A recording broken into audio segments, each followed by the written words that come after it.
mean by regulation? Well, definitions might well differ, but at its core, my own interpretation of regulation is this: it's a tool that we use, a mechanism by which we assert control to deliver a desired outcome. And what is that desired outcome? It's the one that we define as society as being fair or right in those sets of circumstances. The theme that I thought came across really clearly from today was the importance of trust, and the fact that we're seeing a serious erosion of trust in many of the activities and services that we've taken for granted today. Inherently, what underlies all of these problems is a matter of trust and trustworthiness. To what extent can we trust the party with whom we are engaging? And in that regard, the way in which competition operates is not necessarily beneficial, because if one can't, even after the event, evaluate the quality of service, then that encourages essentially a run to the bottom. I believe that our legal systems are, we can have societies which can do without various philosophies and various religions and various norms and so on, but we cannot have a society without its law. The laws which are now essential to our survival include corporations, money, capital markets, banking. They include central counterparties. If we didn't have a central counterparty for foreign exchange or derivatives and so on, I can tell you now there would be nothing on the plate for breakfast.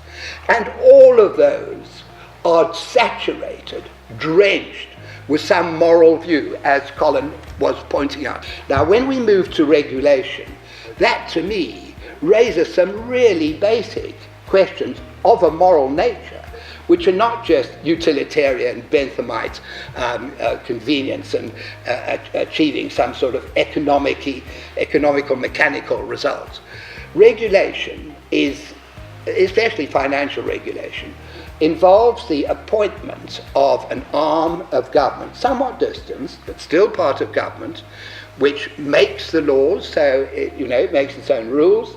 It then executes them in the sense that it has executive power like a cabinet, and it also has judicial powers in the sense that they enforce it. What does that kind of competition and that kind of focus on upfront price do to my professional obligations? Well, let's not be naive. It absolutely has to put them under strain.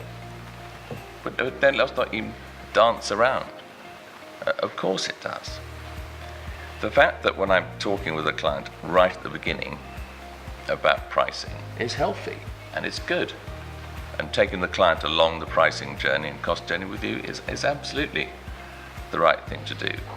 But if we ever get to the position that it's that upfront price, fixed, say, which drives everything, it would be extraordinary if I was not along the way looking for ways to absolutely meet that price. From the regulator's perspective, yes, competition and innovation in financial services can bring benefits, but be very careful about what unintended consequences may emerge from that and what measures you might put in place to mitigate those unintended consequences. So you can start to build up a picture of how far the UK had moved in just a few decades from relationship and trust-based financial services with strong professional ethics to a transactional business where short-term profit-making and bonuses trump much else. And of course, the roots of all of this, though well-meaning, were in the quest for greater innovation and competition, just as seems to be happening now in legal services. And I think that is actually an important lesson, and a lesson that we should be trying to learn is, where does one actually get better behaviour than the sort that both Simon and Ingrid were bringing out in their presentations?